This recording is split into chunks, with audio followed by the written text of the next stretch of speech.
সংস্কার চাই না বা সংস্কার ছাড়াই নির্বাচন হয়ে যায়, এটা কেউ বলছেন না। ভিতরে ভিতরে অনেক কিছু থাকতে পারে, হয়তো কেউ ইনিয়ে বিনিয়ে সংস্কার না করে নির্বাচন দিয়ে দিলেই ভালো, এমনও মনোভাব থাকতে পারে, কিন্তু প্রকাশ্যে তো অন্তত কেউ এটা বলার সাহস রাখে না। এবং একটা উল্লেখযোগ্য সংস্কার করা ছাড়া এদেশের নির্বাচন জনগণ মেনে নেবে না। যে নতুন একটা নির্বাচন এদেশের জনগণের প্রত্যাশা নয়। নাম্বার 1 হলো এটা। নাম্বার 2 হলো, আমি মনে করি যে সব সংস্কারের আগে রাজনৈতিক দলগুলোর মানসিকতার সংস্কার করা দরকার, চিন্তা চেতনার সংস্কার করা দরকার, তাদের দৃষ্টিভঙ্গির সংস্কার করা দরকার, রাজনৈতিক দলগুলোতে ডেমোক্রেসি প্র্যাকটিস করা দরকার।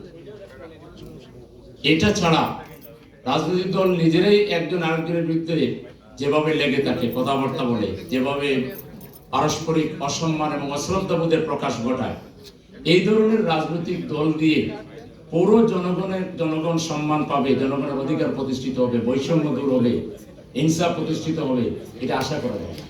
রাজনৈতিক দলের ইনহেরেন্ট সংস্কারটা খুব বেশি দরকার। এই ক্ষেত্রে সুশীল সমাজকে সোচ্চার হওয়া দরকার।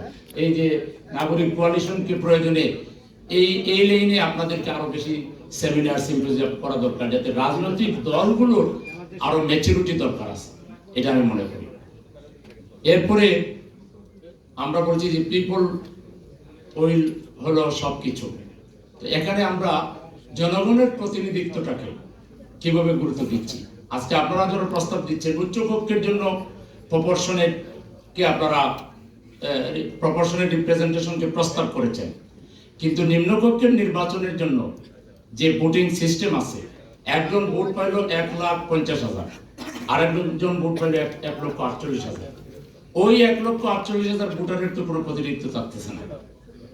তাছাড়া প্রপোর্শনেট সিস্টেম যদি হয়, তাহলে নির্বাচনে যে কালো টাকার ছড়াছড়ি হয়, এখানে যে গুন্ডা দিয়ে সেন্টার দখল করার চেষ্টা করা হয়, এবং এমপি যে তিনি দাপট কাটানোর চেষ্টা করেন, এই বিষয়গুলো সহজেই আমরা দূর করতে পারি। সেই জন্য জামাত ইসলামীর পক্ষ থেকে আমরা প্রপোর্শনেট রিপ্রেজেন্টেশনের পিআর এর কথা বলেছি। এইটা এই নাগরিক কোয়ালিশনও বলছেন না, এটা আমাদের ঐক্যমত কমিশনের পক্ষ থেকে কোনো প্রস্তাব নাই। মূল জায়গায় সংস্কার না করে উপরে উপরে আপনি যত প্রলেপ দেন, কোনো লাভ হবে না। এই জন্য আমরা পিআর সিস্টেমকে বাংলাদেশে অ্যাডপ্ট করার জন্য সকল রাজনৈতিক দল এবং আপনারা যারা নাগরিক সমাজ কাজ করছেন তাদেরকে আমরা দৃষ্টি আকর্ষণ করছি, আপনারা এই জায়গায় একটু কাজ করেন, এটা আমি মনে করি এটা দরকার। এছাড়া আপনারা এখানে যে প্রস্তাবগুলো করেছেন প্রত্যেকটার সাথে একমত হওয়া যায়, ডিটেলসে হয়তো কিছু কথাবার্তা থাকবে। ঐক্যমত কমিশন যেগুলো আমাদেরকে প্রস্তাব দিয়েছে, ডিটেলসে গিয়ে আমরা কিছু আমাদের নিজেদের কথা বলেছি। এই সবগুলোকে একত্রিত করে সাম্য এবং ন্যায্যতার ভিত্তিতে, আমাদের এই জুলাই বিপ্লবের মূল স্লোগান ছিল উই ওয়ান্ট জাস্টিস, এটাকে আমাদের মাথায় রেখে সমাজের সব জায়গা থেকে বৈষম্য নিরসন করতে হবে, বৈষম্য দূর করতে হবে, ইনসাফ কায়েম করতে হবে।